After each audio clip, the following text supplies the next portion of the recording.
Hey everyone, it's Autumn, and buckle up because the state of Texas has done it again, and this time the Lone Star State is taking aim at furries. Yes, you heard that right.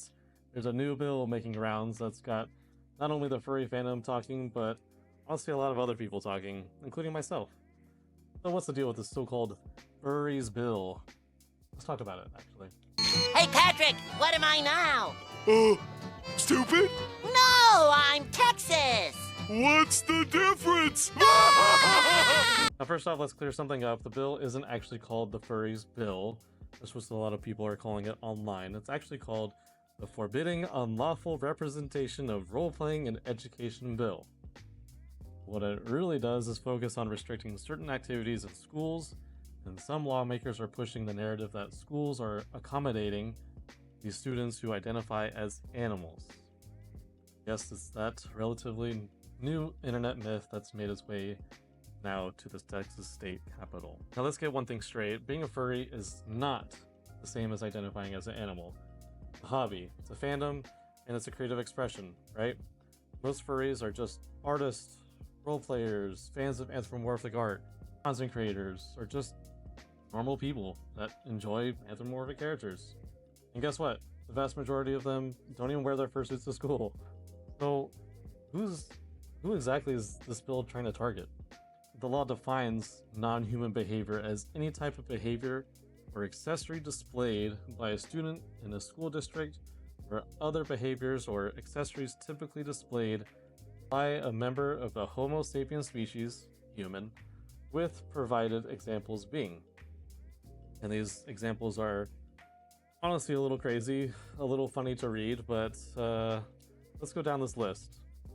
First one is using a litter box for passing of stool, urine, or other human byproducts. A personal or outward display, except during a school play or a school mascot, through surgical or superficial means of features that are non-human, such as using tails, leashes, collars, or other accessories designed for pets, using fur other than naturally occurring human hair or a wig made to look like human hair, artificial or animal-like ears, other physiological features that may have historically not been assigned to the human race through the means of natural biological development, students who bark, meow, hiss, or make other animal noises that are not human speech, and finally, licking oneself or others for the purpose of grooming or maintenance. What the heck? This law would allow for exempt days such as Halloween or other school dress-up days, and a hearing has not yet been set for this bill. So, this kind of sounds a little familiar, right? Let's go back in time in last February 2024 in the state of Oklahoma, where Representative Justin Humphrey aimed to prohibit students in Oklahoma schools to engage in anthropomorphic behavior.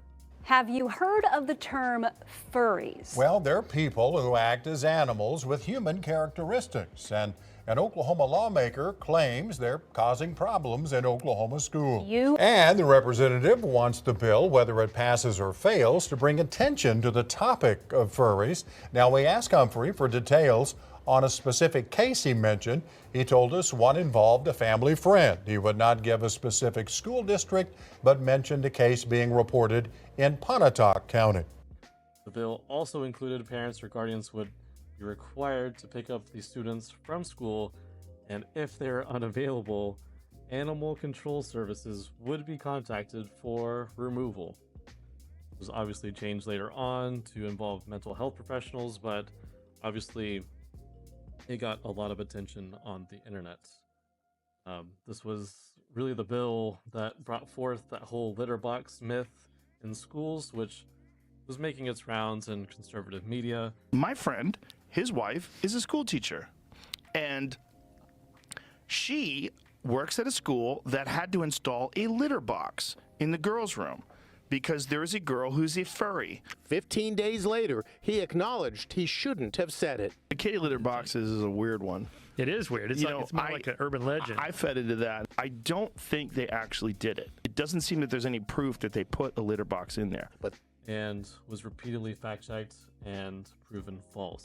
So back to the Texas bill, and as expected, this bill has gotten a mix of reactions. Some people support it, believing it's necessary to stop this madness in schools, even though no one's really sure what the madness they're talking about. Others, including LGBTQ+ advocates and civil rights groups, sees this as just another way to suppress self-expression and create moral panic over something that really isn't even happening. At the end of the day, this whole debate raises a lot of questions. Is this bill actually solving a real problem? Or is it just another example of politicians using fear to push an agenda and not to focus on bigger issues that are happening in the state? I can list 5 things that are happening in the state that really need to be addressed fairly quickly and are extremely important for the safety and security of the state and the people living in it. First one is the border. Obviously, that's a pretty big topic right now. I don't want to get too political in this video, but you know, the border is a pretty big issue, and Texas shares a pretty large border with Mexico. Next is the power grid. A few years back, we had a large statewide freeze, which basically collapsed the entire power grid infrastructure in the state, and we really became kind of the embarrassment of the country because, one, our power grid is completely separate from any other power grids in the United States, and it just can't handle the amount of power that is needed to, supply all the power to the houses and buildings. Next is education and the teacher crisis. I mean, teachers need to get better pay, the school districts need to get more funding, and education just in general just needs an overhaul in the state. And last, the housing affordability, the property taxes is again becoming a hot topic, not only in the state, but in other states and in the country as well. But we've had a large influx of people, which obviously has raised a lot of prices with homes. So, finding a way to make, homes affordable for the majority of the Texans would be something I think we should be looking at. What do you think? Let me know down in the comments below what do you think about this Texas Furries bill? And is it really important? Is this really an issue? Like, I'm not in school. I don't talk to really people who are of that age to be, targeted specifically. So if you know about these sort of behaviors, is this really a problem in schools? And why can't the schools just address it themselves? Or are these bills being created because the schools can't address it? Or they're just allowing these behaviors to happen, and hence why these bills are coming about? So, I don't know. Let me know down in the comments below. Be curious to hear your opinion. Anyways, thank you so much for watching. Take care of yourself, and of course, I'll see you on the next video. Bye!